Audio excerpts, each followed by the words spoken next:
Namaskar, very good afternoon. This is Professor Behra from NCRT New Delhi. ठीक है, tested, okay.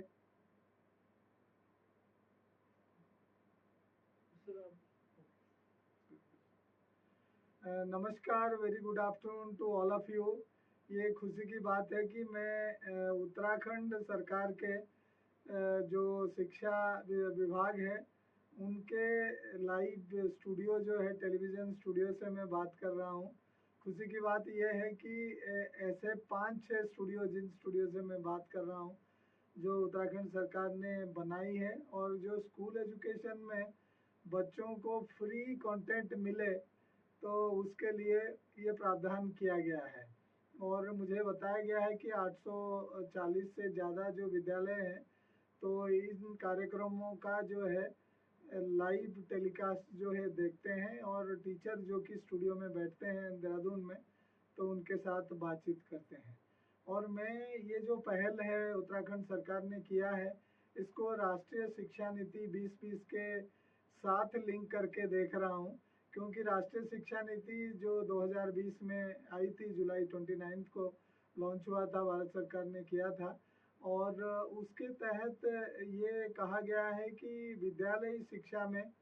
आमूलचूल परिवर्तन की ज़रूरत है और करिकुलम, टेक्स्ट बुक, सिलेबस ऐसा हो जो बच्चों के लिए उबाऊ ना हो, एंगेजिंग हो, जॉयफुल भी हो और साथ साथ होलिस्टिक और इंटीग्रेटेड भी हो. उन उद्देश्यों के पूर्ति के लिए ऐसे सुविधाएं जो है ये काफ़ी मदद करते हैं और बाखूबी जो राष्ट्रीय शिक्षा नीति 2020 है उसमें शैक्षिक प्रौद्योगिकी को लेके कई जो पहल है उनके बारे में बात किया गया है और ख़ासकर पॉलिसी ने तकनीकी का जो इस्तेमाल है वो पठन पाठन मूल्यांकन प्रक्रिया में इस्तेमाल करने की जोर दी है. तो जिसके तहत इन सारे सुविधाएं जो ऐसे स्टूडियो बने हैं वो काफ़ी मदद भी कर रहे हैं. और ख़ासकर पॉलिसी का ये कहना है कि जो भाषाई विविधता है हमारे देश में या उत्तराखंड राज्य में तो उन बच्चों को उनकी मातृभाषा में भी कंटेंट मिलने की बहुत ज़रूरी है क्योंकि हम लोग सभी अपने मातृभाषा में अगर पढ़ाया जाए ज़्यादा अच्छे तरीके से समझते हैं रादर देन कि कोई और भाषा जैसे अंग्रेजी तो ऐसे बोला जाए और बच्चे पहले अपनी मातृभाषा में सोचते हैं फिर अंग्रेजी में बोलते हैं. तो इसलिए इन सभी सुविधाएं जो है वो हमें और एक दिशा में लेके जाता है कि हमारे अलग अलग भाषाभाषी जो अध्यापक अध्यापिकाएं हैं जिनकी मास्टरी है अलग अलग सब्जेक्ट में, विषय वस्तु में,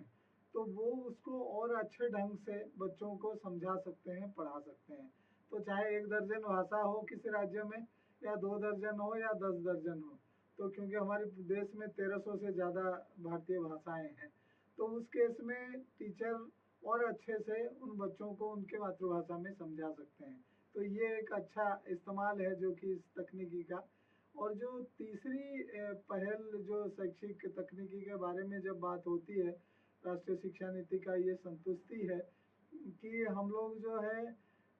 शिक्षक उनके प्रशिक्षण मतलब शिक्षक जो है वो टीचर बनने से पहले और टीचर बनने के बाद मतलब प्री सर्विस और इन सर्विस तो इन दोनों जो सिस्टम में टीचर्स है वुड बी टिचर्स है तो उनकी भी प्रशिक्षण की ज़रूरत है. और ऐसे तकनीकी जो है राज्य में मैं समझता हूँ कि दोनों को चाहे वो 13 जो district institute of education and training CRT Uttarakhand के तत्वावधान में जो चल रहा है तो उसमें DLED की कोर्स भी चल रहा है. तो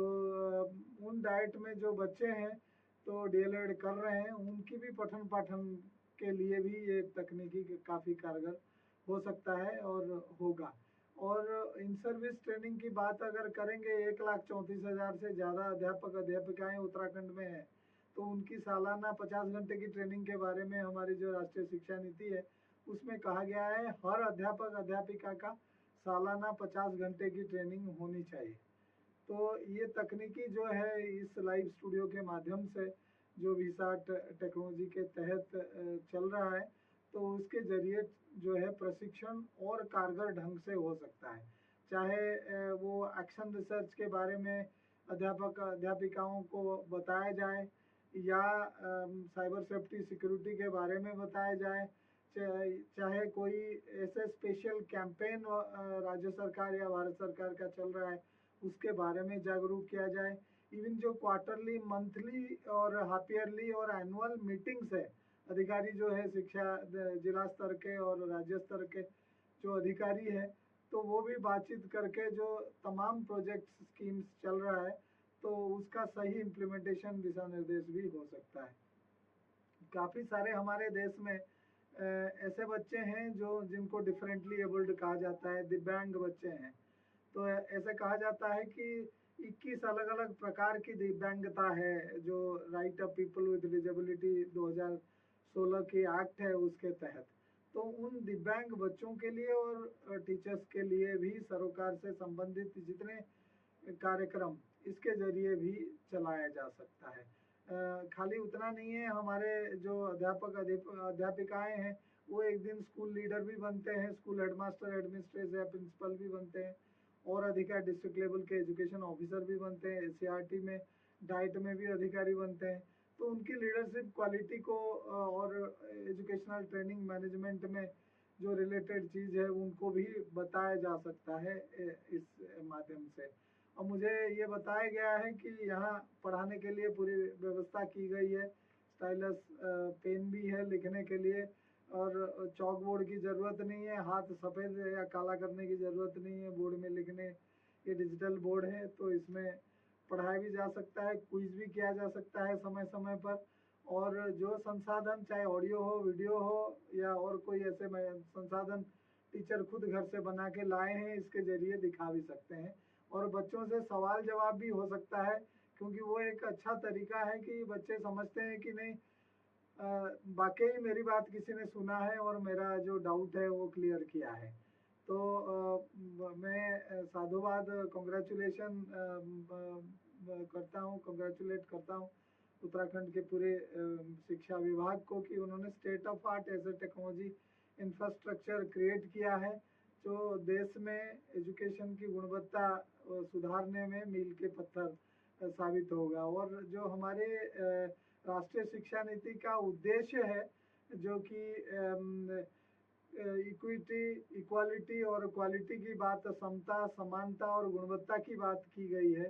तो वो सही मायने में वो उद्देश्य की पूर्ति बहुत जल्द होने वाला है। मैं इतना कहकर पुनः उत्तराखंड सरकार के सभी जो अधिकारी हैं शिक्षा विभाग के और उनके सीनियर से लेके एससीईआरटी और समग्र शिक्षा के तमाम अधिकारियों को धन्यवाद देता हूं कि उन्होंने ऐसे स्टेट ऑफ आर्ट इंफ्रास्ट्रक्चर राज्य में खड़ा किया है जो कि ग्लोबल स्टैंडर्ड की एक तरह से है। मतलब विश्व स्तर की जो है ये सुविधाएं हैं, इन्हीं की खाली भारत के स्तर के हैं। नमस्कार, very good afternoon to all of you.